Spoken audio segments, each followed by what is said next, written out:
How's it going, Rams? Welcome back to CTV Sports. I'm Ruby Kayser. And I'm Mike Walsh, and as always, we're here to catch you up on all things CSU athletics, so let's get started.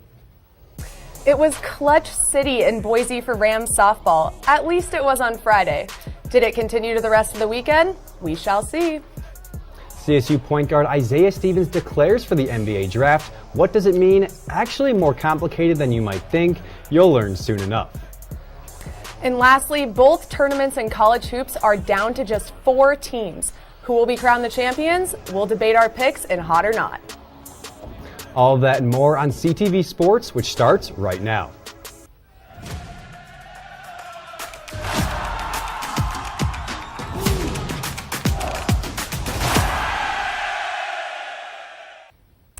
We'll lead things off with some Colorado State softball. The Rams made their way over to Idaho for a 3-game weekend series against a tough Boise State team. The matchup served as CSU's first real road test of the season, given that the preseason poll predicted the Broncos to finish top of the Mountain West.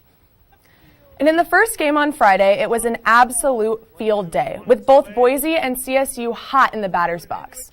The bats were smoking and the pitchers couldn't quite catch a break. Hit after hit, the defense from both sides was put to work.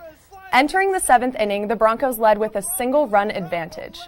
However, with the bases loaded and 2 strikes against her, Rams utility player Nelly Cerna came up clutch, ripping a shot to the left center field gap that cleared the bases, giving the Rams a 2-run advantage, and for Cerna, racking up a few RBIs to redeem a tough night on the mound.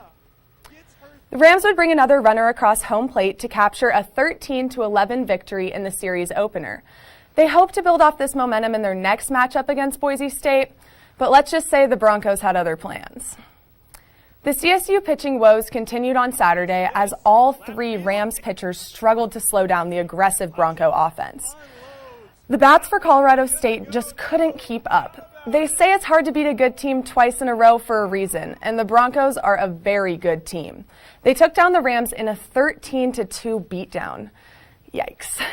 So with that, here's the score summary from the weekend.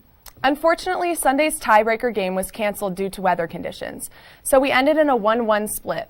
Not the worst way to leave Idaho, but I would have liked to see the Rams battle it out and bring home a big series road win. As Leah said last week, we'd be happy with just 1 win, and we achieved that on Friday. The Rams now return home for a weekend series against UNLV, and we all know the weather hasn't been spectacular in Fort Collins as of late.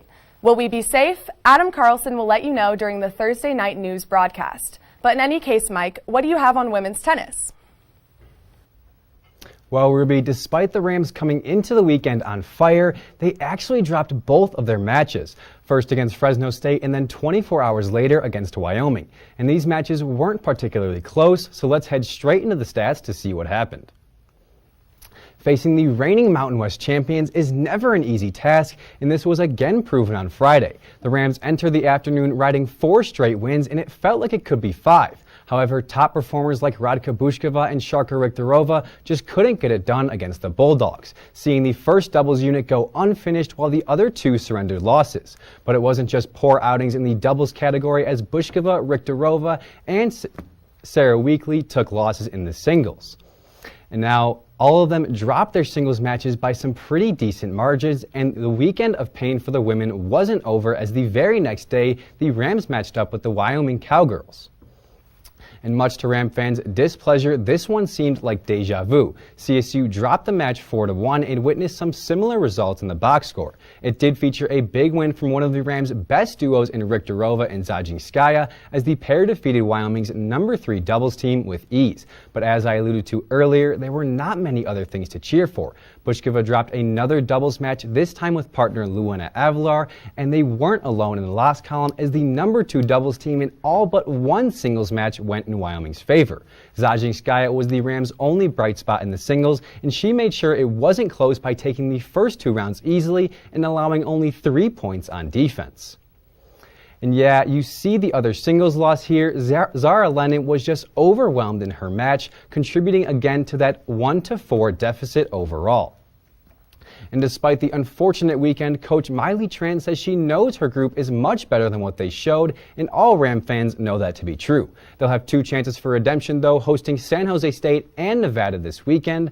But now I have to wonder, is track and field still going on? Because I was under the impression that their season ended. Ruby? Well, Mike, you have to remember that was the indoor season. The team had to brave the cold and the windy weather in Pueblo to kick off its outdoor season. And I'd say the uncomfortable conditions were, well, worth it.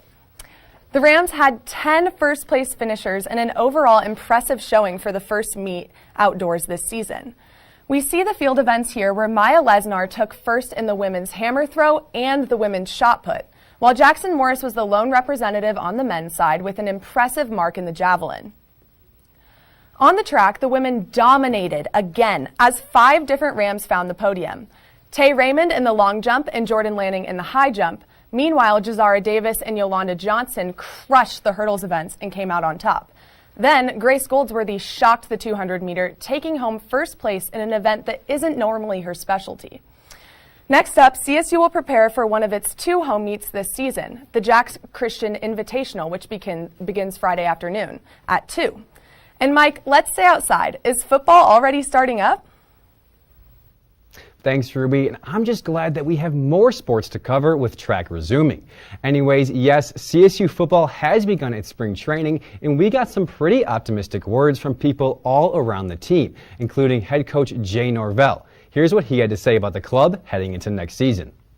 We had a really good February and March, 8 weeks of winter training. We got bigger and stronger, really emphasized getting bigger this time of year, our weight training. We moved much better as a football team. Our agility is much different. And we got really good chemistry with this group of players. And it's super early, but just hearing those encouraging words from Coach Norvell could give Ram fans some much-needed hope. But it wasn't just the coach who praised the team's outlook. Both Jacob Gardner of the offensive line and Troy Golden of the defensive line expressed excitement as well. Listen in. Everybody wants to win. I can say that about last year too, but now, we do have something to prove, and this year needs to be better. And I feel like everybody has more energy out there, and I feel like I feel like the whole team's being more vocal. Last year we were kind of new staff. A lot of guys were still kind of figuring out how we play, how we do winter ball, how we do summer workouts, how we do spring football. And now that we have the understanding and kind of the foundation set, we know what's expected, how we got to do things, and it's a lot more faster, and then guys are really getting after it for sure. Those two are set up for a huge season and will be some of the biggest pieces in moving the team forward. And while September is still far away, we will keep giving you updates as the training period progresses. But again, it's not the fall yet, so Ruby, why don't you take us out to the fairway? Sure thing, Mike. While we enjoyed a snow day yesterday here on campus, the Colorado State men's golf team escaped the storm to compete in the Duck. And due to a delayed start, the 36-hole round ended early. Nonetheless, entering today, CSU currently sits in second place thanks to the trio of Connor Jones, Christoph Blair, and Matthew Wilkinson. The Rams were 8 over for the tournament, 7 strokes behind host Oregon. Hopefully, once the results come in tonight, CSU will have maintained its strong spot in the standings. And now, Mike, why don't you give us a little basketball off-season update? You've got it, Ruby. Stepping into the world of unknowns that is the transfer portal. Last week, we discussed how much of an impact the transfers of last year had on both the men's and women's squad. But in tonight's story, it's more about the opposite. Several Rams have made public their decisions to leave CSU in search of new homes. So now let's take a look at who CSU is losing. First, on our left here, we have Jacob Jennison, and I know he doesn't flash the most eye-popping stat line, but in all reality, Jennison didn't have much of a chance. His impact on the court was very limited, only appearing in 6 total games and sinking 1 basket in 3 years. Heading into his senior campaign, he'll hope for a fresh start. And moving on, we pivot over to the women's side. Looking at Clara Gomez, we again see a player that never really made a huge impact. However, the body of work is much more significant than Jennison, as she did appear in 34 games and scored 19 total points at a 25% clip. But her value was mostly found on the boards, where she corralled 33 rebounds in her 2 years at CSU. Gomez, who is only a sophomore, now looks to find a more suitable environment for her next few years. And finally, we have Kayser, who arguably had the best tenure out of the three, averaging roughly 2 points on about 53% shooting. She did only appear in 9 games, but was a contributor for the green and gold nonetheless. The majority of her collegiate experience was played at the University of Missouri, so she is no stranger to the transfer portal. And speaking of the Missouri Tigers, remember that time last week when Madeline told you all about John Tonje and his decision to enter the transfer portal? Well, he announced yesterday his commitment to play SEC basketball at Missouri. And the flies continue to drop. 2 more guards on the men's side jumped into the portal earlier today, Isaiah Rivera and Baylor Hebb. And no matter what happens from all Ram fans and us here at CTV, we wish everyone the best of luck with their new chapters. And a lot of transfers already, Ruby. What do you make of that as a collegiate athlete? Well, the first thing that comes to mind is I know Jacob Jensen did tear his ACL twice before coming into CSU, and then again last summer, which was, I think, pretty devastating. I think I heard he was going to play a pretty big role for the team last year, and then had that knee injury. So that kind of it makes me sad to not see his potential at CSU. He was expected a lot bigger, and it's really unfortunate to see those players that just never really get a chance. He only played in 6 games. I mean, he just never got the chance. But guys like Isaiah Rivera, Baylor Hebb, they got the chance, and it seemed like they were getting decent minutes, but they just want to leave. Yeah, and that's the other thing I'm curious about, too, with Baylor Hebb and then also Kayser already transferring. Do they have to sit out a year? Are they starting their grad program? And that's just something that's interesting to me. And then you see the graduating class from CSU might be pretty significant, so you'd think maybe Isaiah Rivera and Baylor Hebb would want to stay to get possibly more minutes. That, I don't know, those are the things they that definitely come could have to had mind. a bigger role if they would have come back for this final year. Right. Yeah. So it's, I don't know. We'll see where they end up. I'm curious. Definitely. And with that, Rams, we've reached a break. But when we come back, we'll analyze Isaiah Stevens' decision to enter his name into the NBA draft. Is he officially gone? Here are our thoughts right after this. Living with someone you don't know on the other side of the wall is hard, especially if you don't know how to be a good roommate. The first thing that you'll want to do to be a good roommate is make sure that you always stay quiet.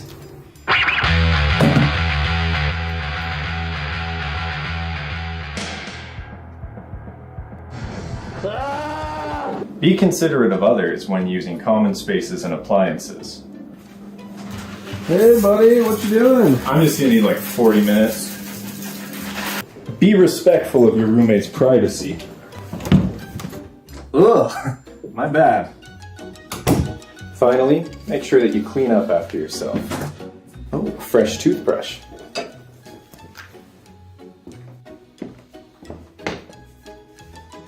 Have you seen my toothbrush? Follow these tips to get along with your roommates and your landlord.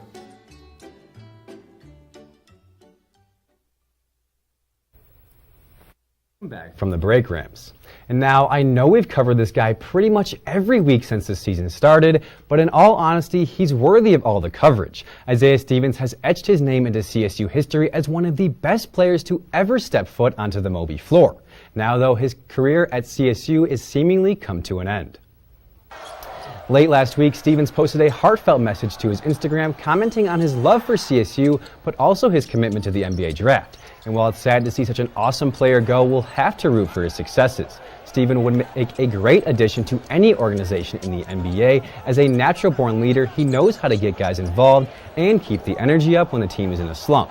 We all know he's a spectacular passer, but the rest of the world doesn't, and I think that's what makes him an NBA caliber player. Another key attribute is his ability to see the court and get where he needs to go. You see it all the time with his ability to stop on a dime and completely lose a defender. In my opinion, a surefire option at the point guard position for any club. And even if his name isn't called on draft night, just the process of working out with teams and doing pre-draft interviews could get his foot in the door for a possible contract after the draft, or maybe even a spot on a G League team. And even if nothing works out in terms of the NBA, there are a ton of leagues internationally that would be lucky to have him, such as the EuroLeague or maybe even the Turkish Basketball League.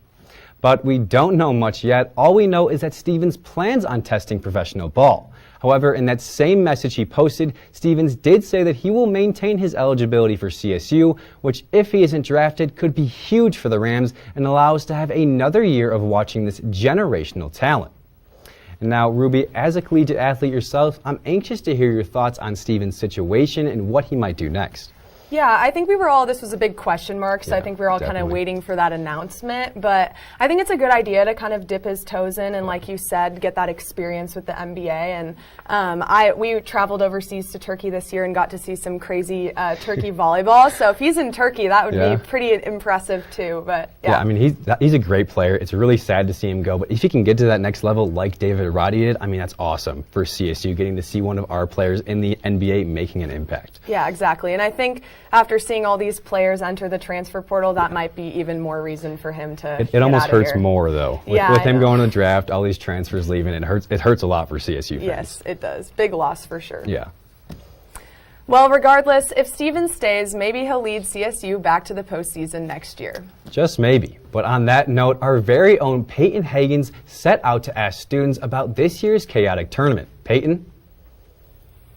Thanks, guys. With an extremely surprising year of March Madness, I went to the Student Rec Center this weekend to ask some fellow Rams which game originally broke their bracket.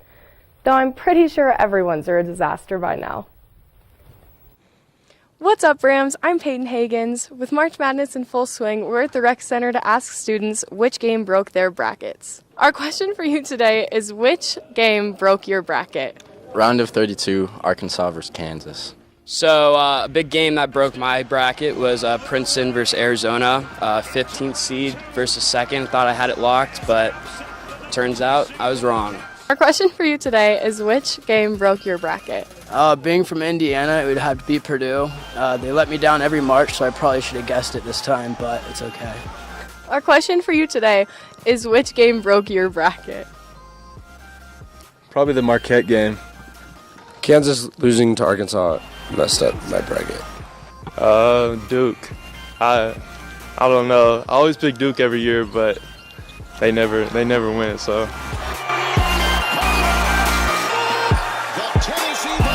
Needless to say, nobody's brackets are what they had hoped for this year. In fact, there were no perfect brackets left after Purdue was knocked out in the first round.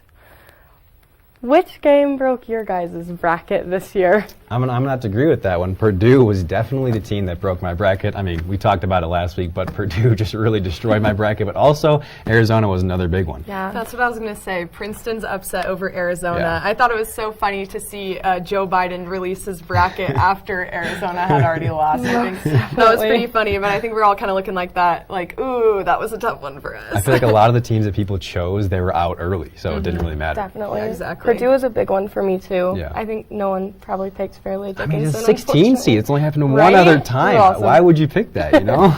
March. Exactly.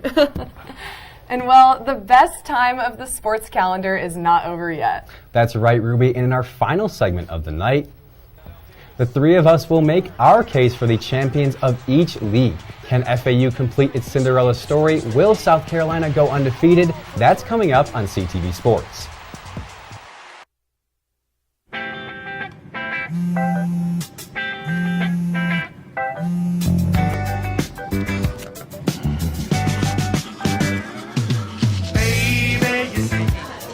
You're so right for me, and I'm right for you. I love the things you do, like sweet tasting wine. Your lips are so divine. Your loving turns me on. My lonely days are gone. That's why I'm never gonna let you go. Never gonna let you go, babe. I'm never gonna let you go. No, no, never gonna let you go.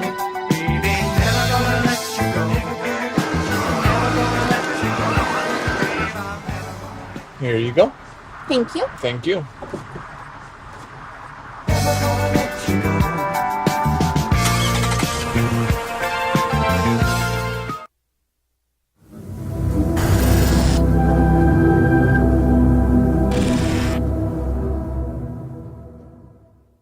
Welcome back from the break, Rams. And now, just 2 weeks ago, 68 schools had national title hopes.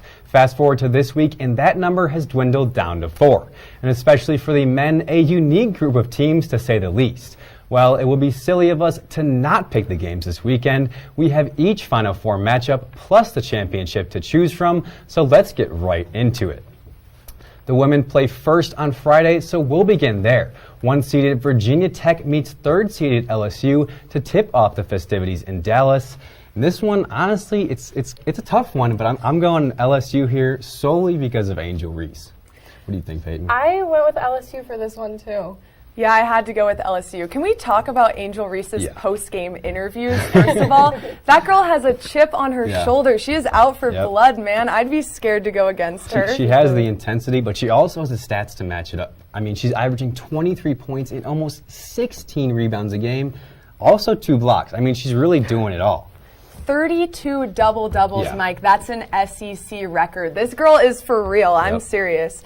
Yeah, I think she's coming for you. You've seen those interviews. You've seen a little smack talk. I don't know if you're on TikTok, but her TikTok's a little crazy, You see in the game, though, too. She's got that intensity on the court, too. I think that even outside of her, though, like, they have all of the seniors with all the experience to back her up, too. And that's huge. You got to have the experience in the tournament. Most definitely. Yeah, for sure. But following that one will be a very interesting contest. Defending national champions and currently undefeated South Carolina will battle Caitlin Clark and the Iowa Hawkeyes. And I know my opinion here is unpopular, but I'm going with Iowa simply because Caitlin Clark just moves me. She is just that good of a player. I think she's going to show us why she's that kind of a player, and I think she's going to put up those stats. Yeah, you can't deny Caitlin Clark, honestly, but I don't know. What do you think? 36-0. I picked Iowa for this one, too. Yeah, I had to go with South Carolina. A little different here, but they're 36-0, guys. Like, are we sure that Caitlin Clark can single-handedly beat this team? Like, come on. I mean, I'm not sure about it. 36-0 is pretty crazy, but I mean, the game she just had against Louisville, like, really inspired me to choose her in this game. They've got that motivation for the back-to-back title, too, for South Carolina. True. So, I don't know. It's going to take a really tough team to beat them. Iowa might be able to do it. Caitlin Clark might be able to do it. She did just have a 40-point triple-double, which was the first time that's ever happened. So and she's I don't almost know. averaging a triple-double in the season. I mean, putting up 27 points, 7 rebounds, and almost 9 assists a game. Simply generational numbers from her. 62% of Iowa's points she's either scored or had an assist on. So she is an active player, and she's definitely a leader on the court. You can see her vocally, emotionally, physically. Like, she is leading the team. Definitely emotionally. We saw a lot of trash talk there, and she, I mean, I don't use any bad words here, but she did say "shut up" to Haley Van Lith on national television. I think everyone saw it that was watching that game. Yeah, but we got to go back to South Carolina. You got Boston and Cook, and they work together really well. Both of them with 22 points. One of them with 22 points in the last game, the other one with 18. I don't know. They're first in points allowed, field goal defense, and block shots per game in the entire country. Look, so I get it. I'm going with a little underdog story. I think I'm going with Iowa here. I get South it's Carolina. An underdog story though. I feel like Caitlin Clark 36-0 though. I don't know. I think you're kind of an underdog when a team is 36-0. I said they might only be the underdog against South Carolina. Yeah, exactly. I might give them the underdog story. I can get on with that. But okay, now that we've made our selections for the semifinals, it's time to announce who we think will cut down the nets. Again, I'm going here with Iowa. It's really just Caitlin Clark. She's moving me. She makes those plays that you're just like, I don't know if you can stop that. I know that I did just defend Iowa, but I'm picking LSU for this one. I think we've seen the coaches' outfits. We've seen the energy that they are channeling, and I think they have the ability to do it. I also picked LSU for this one, and I think they've gotten a lot of criticism for their kind of weak out-of-conference schedule. I think that's been a hot topic, but I think that gave them the ability to build confidence. They started the season 23-0, and they had that kind of start of the season confidence with a new team. Kim Mulkey brought in a lot of transfers. They have a freshman starter, and so I think that was actually a smart move on her part when building that preseason schedule out of conference, because they were able to win some games early, get that confidence, go into a hard SEC conference, still win some games, have that confidence from the preseason. And I just think that gave them this like kind of smack talk, gave them a little chip on their shoulder, and I think that's where Angel Reese is getting real fired up. I mean, you saw her point to her hat and say, what about the conference here or whatever. And so Yeah. I think that did give them the confidence to take down a really hard, what I think will be a South Carolina team. But one thing we all agree on is VA Tech is not doing anything in these semifinals. VA Tech is not going anywhere. I know, I feel bad saying that. Now they're going to win the whole thing. Right? I think the cool thing also about this women's Final Four is that these teams are kind of new to this experience, at least in the last couple years. Iowa hasn't been there since 1993. LSU, it's their first time back in 15 years. Virginia Tech, first time ever. First time ever. And we normally see those teams like UConn, Tennessee, Stanford. This is the first time that those teams have not been in the Elite Eight since 1985. Yeah. So it's kind of nice to see some fresh blood out there. It is. I mean, all in all. Stanford and UConn, I feel like I just saw them every year without even having to watch the games. You just knew they were in the Final Four every year. Yep, exactly. But all right, switching over to the men's side, who would have thought that San Diego State and Florida Atlantic would be the opening game in Houston on Saturday? The Aztecs are the first Mountain West team ever to make it this far, which is pretty remarkable. But I'm still going to go with FAU here. I don't know if it's really a Cinderella run, but I think their run has been incredible. They beat some really good teams like Tennessee. Don't want to say Fairleigh Dickinson was a great team, but they beat Memphis, another good team. I think they have the wins, and I think they take this one. I just have to go with SDSU still. I think you have to root for the Mountain West when you're in a Mountain West school. I think it would be awesome for the Mountain West, and just what a story if SDSU wins. We get money, I'm pretty sure. If they do we? Yeah, I think CSU gets money. Probably, yeah. I can't go against the Mountain West. I had to go for the Aztecs for this one. And I think something that's unique about this Aztec team is they have some really, really tough defense. So I think that's what's going to kind of help them here. Their opponent points per game percentage is at 57.3, which is great in the last 4 games that they've played.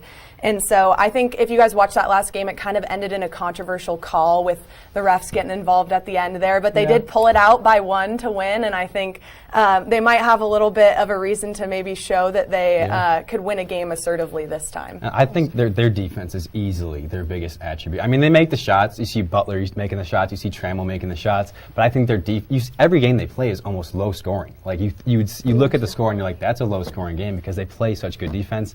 But I still think FAU's got more offense, and they have more momentum to me because I feel like they've won these games by more points, and it feels like they're just a better team. I entirely agree with what you said, though. I think they more have something to prove coming forward, and if they can shut down FAU defensively, I think they can do it. Yeah. I think the thing that stood out to me with FAU in their game against K-State is they had 22 turnovers. So you're bringing that into a tough SDSU defense. But they won. They won with the 22 turnovers. I know, so they bring that number down. They should be even better against a team like SDSU. I don't know. I think SDSU also offensively has a little bit more, diversity. They have 8 players with over 6 points averaging per game. So it's like you kind of don't know who's going to come out firing. You know. Yeah, I get it, but sometimes things just don't go the way you see it. Agree to disagree. But after that, we have 2 programs that are peaking at the right time. Last round, UConn obliterated Arkansas, while Miami stormed back to beat Texas. The Huskies and the Hurricanes collide in the nightcap game.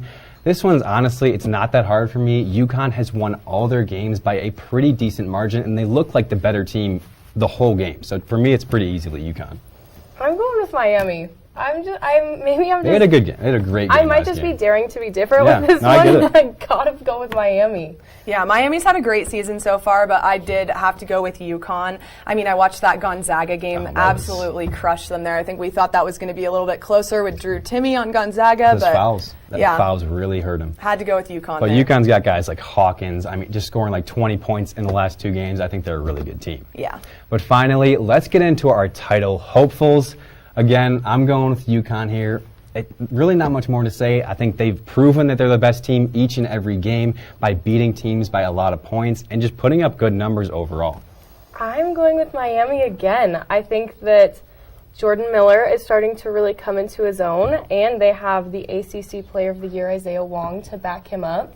I think with that and their head coach being in his 70s, it feels like their time. This feels like Jim Larenega's last chance. It feels like it is Jim Larenega's best chance. Yeah. And last. Potentially last. I had to go with UConn again. Super tough team. I think they defend the three-pointer really well, almost the best in the country, ranked 12th in the country right now for defending that three-pointer. That's going to be huge. I think they're going to come out on top here. They got both the defense and the offense. But with that, Rams, that is all the sports action we have for you tonight. Be sure to tune into the presidential debates for ASCSU tomorrow, plus our lovely cook show with Julie and Gideon at 7. As always, thank you so much for watching. Have a great night, and we'll see you then.